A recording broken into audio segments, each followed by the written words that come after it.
आपल्या समोर येते।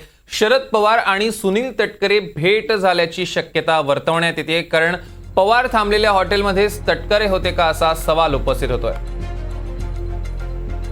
दरम्यान सुनील तटकरे आमच्या संपर्कात नसल्याचं देखील देशमुखांचं म्हणणं आहे आणि आमच्या संपर्कात आले तरी पक्षात घेणार नाही असं देखील त्यांनी म्हटलंय। अनिल देशमुखांनी गौप्यस्फोट केलेला आहे। गुरुवारी शरद पवारांनी महाविकास आघाडीच्या उमेदवारासाठी नाशिकमध्ये सभा घेतली। रात्री त्यांचा मुक्काम नाशकातच होता। दरम्यान सुनील तटकरे हे शरद पवार ज्या हॉटेलमध्ये थांबले होते त्या ठिकाणी पोहोचल्याचं सूत्रांकडून मिळालेल्या माहितीनुसार समजतंय।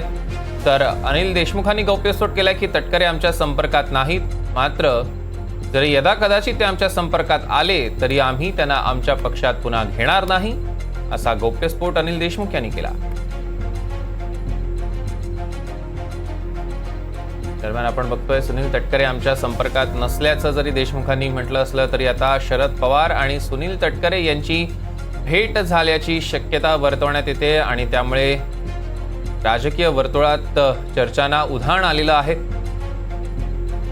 शरद पवार आणि सुनील तटकरे यांची जर भेट झाली असेल तर असा नेमका काय अर्थ घ्यायचा याचे आता आडाखे बांधायला सुरुवात झालेली आहेत आणि त्यातच देशमुखांनी त्यावर विशेष टिप्पणी केल्यानं आता चर्चांना अधिकच उधाण आलेलं आहे। देशमुख म्हणतात की तटकरे आमच्या संपर्कात नाहीत, मात्र जरी ते आमच्या संपर्कात आले तरी आम्ही त्यांना आमच्या पक्षात घेणार नाही।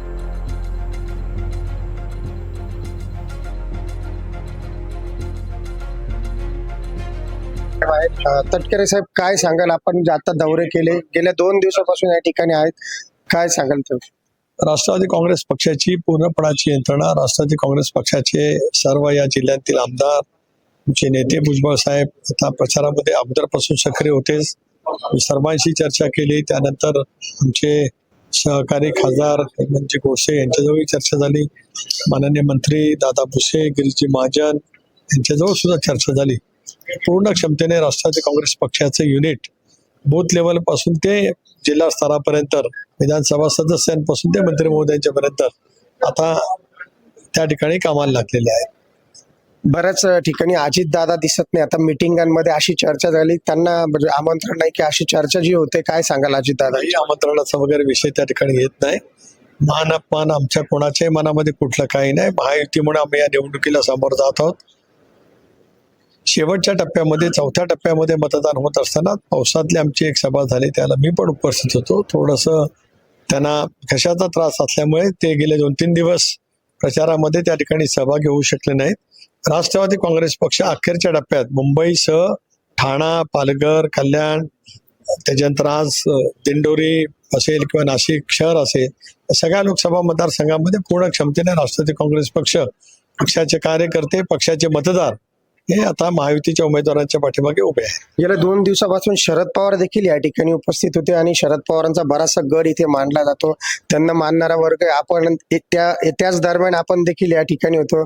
काही समोरासमोर झाली का, काय परिस्थिती? कारण पवारांनी बऱ्याचशा बैठका आणि सभा देखील घेतल्या या ठिकाणी। पवार साहेब गेले 6 दशक राज्याच्या राजकारणात आहेत, त्यामुळे ते त्यांचं काम करत राहणार त्यांच्या पद्धतीने।